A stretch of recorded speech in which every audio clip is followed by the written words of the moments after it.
Welcome back, folks. So last time in the last video, we covered Piaget's sensory motor period.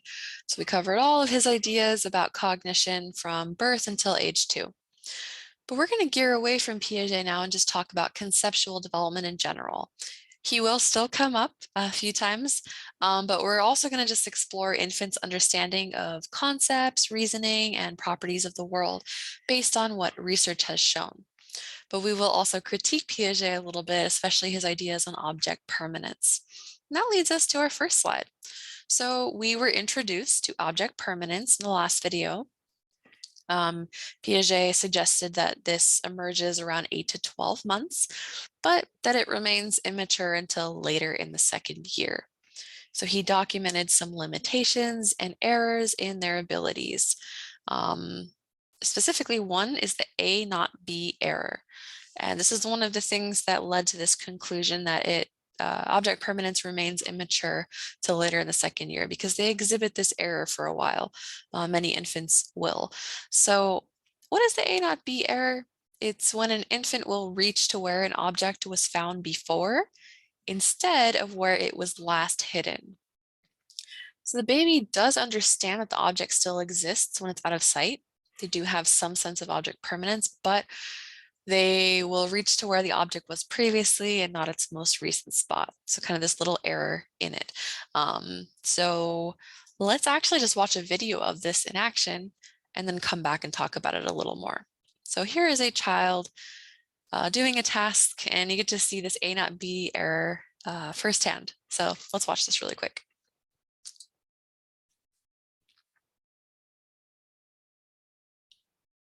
Can I see that line? Can you see him? Thank you. Here's the lion.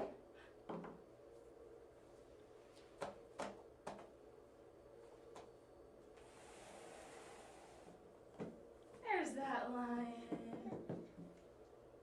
There he is.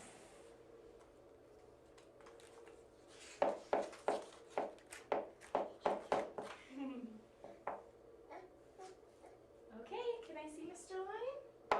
Thank you. Here he goes.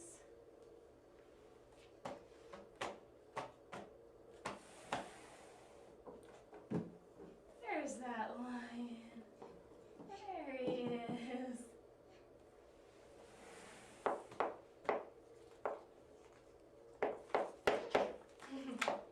Is he jumping? Okay, can I see Mr. Lion? Thank you. Here he goes.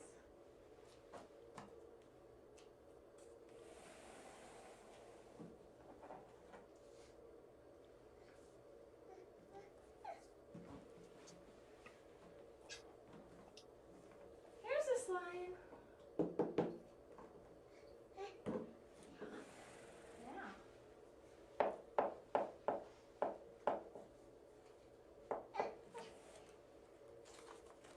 Okay, can I see Mr. Lion? Can I see him, please? Thank you. Here's Mr. Lion.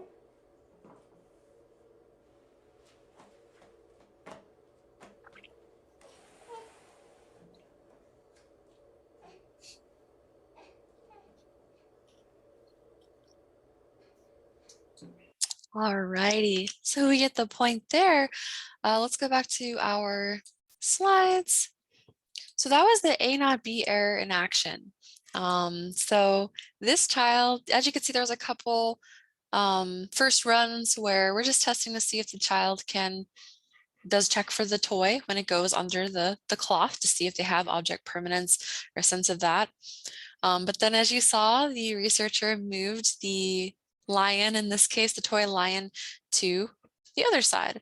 And the baby kept checking box A even when it was moved to box B.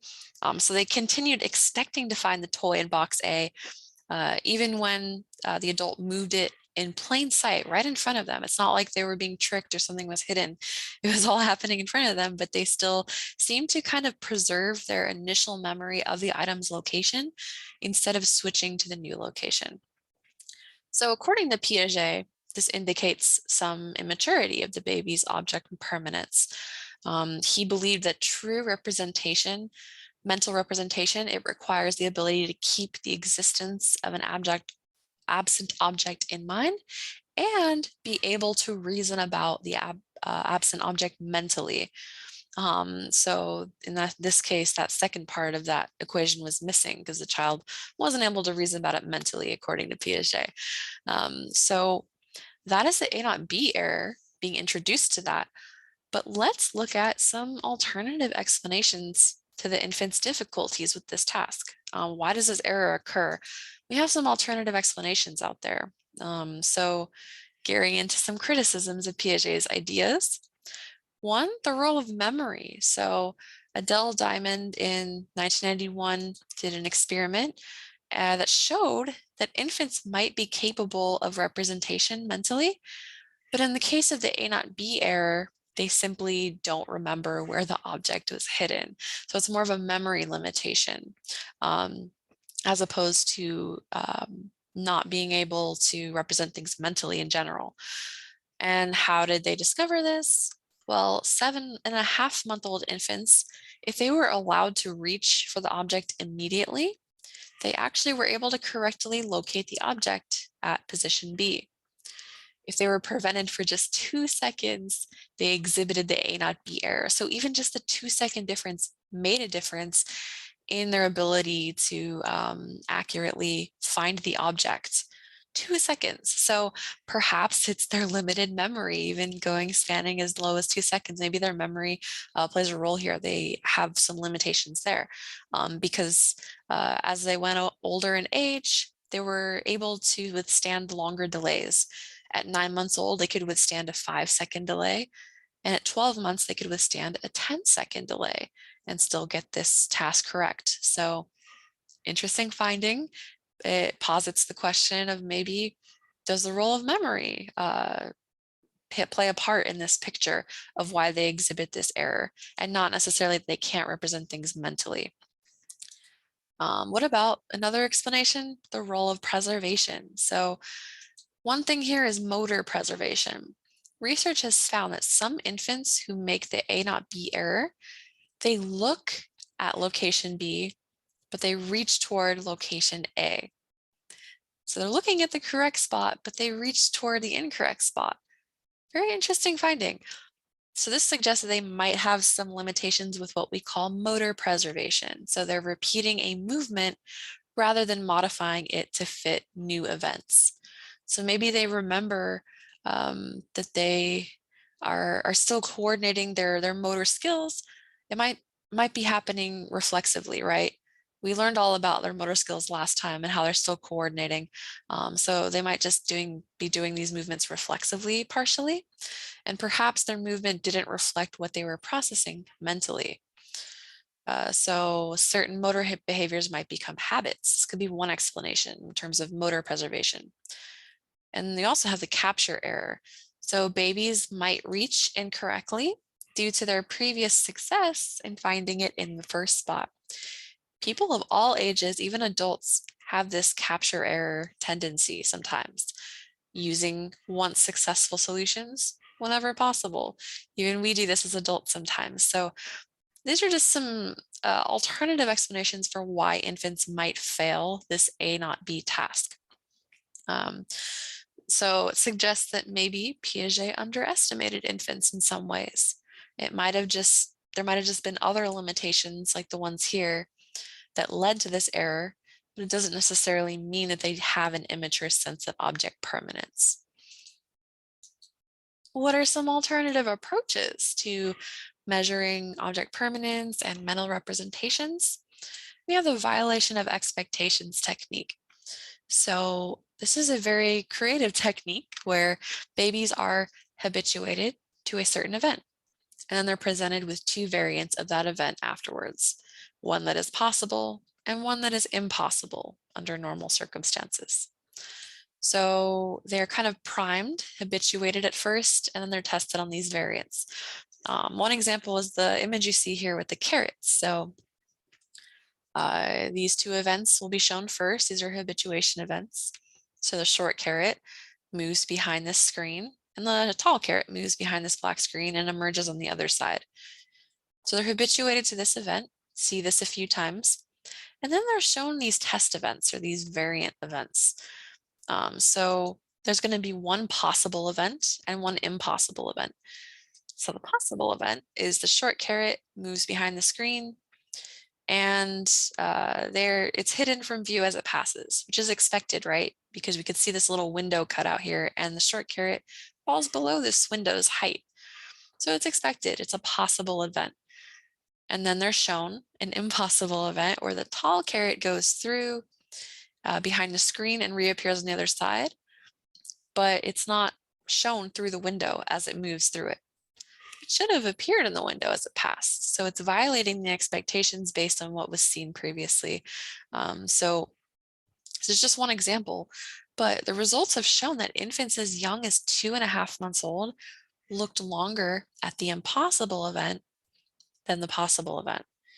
So this suggests that they had formed mental representations of past experiences. This is just another example of how Piaget may have underestimated infants' capabilities. Maybe they can form mental representations much earlier than he thought. In this case, 2, 3, 4-month-olds looked longer at impossible events. So it makes you wonder. So let's end this video by watching more about this violation of expectations technique in terms of how it might improve learning. So this is a really interesting video, just a couple minutes. So let's go ahead and watch this.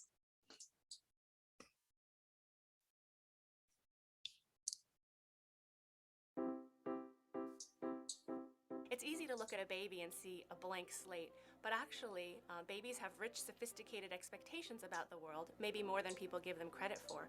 One of the reasons we know that is that babies are surprised when impossible or surprising things happen. What we've been asking in this set of studies is whether babies can learn from those surprising events. Ready? Hands up. So we showed babies either surprising events like a car or a ball that appear to pass through a wall,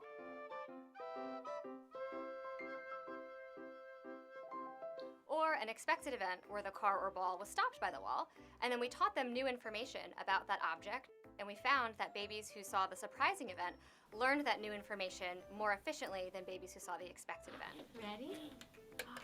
Boom, boom, boom. Babies spontaneously produce exploratory behaviors, choosing to play with, interact, touch, mouth objects that have defied their expectations and behave surprisingly. Not only that, but we show that babies actually test very specific hypotheses for the strange behavior of surprising objects. These results are important because it shows that infants can use their really sophisticated knowledge about the world, about how objects behave, to then harness or guide their future learning. Goodness.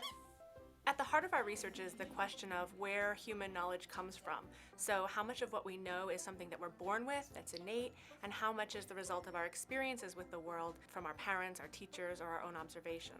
Oh, should I do it again? Babies already, in the first year of life, are remarkably sophisticated thinkers about the world. Our studies show that babies use what they already know about the world to motivate or drive further learning, to figure out what they should learn more about. Yay! You did it! All right. So I just wanted to end this video on that note, just to show you how smart babies really are and how much they're picking up even in that first year of life.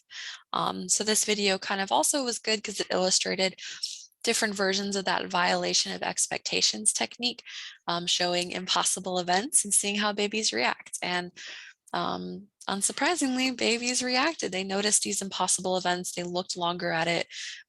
So they need more credit than we might give them, I feel sometimes. Babies are picking up a lot about the world around them.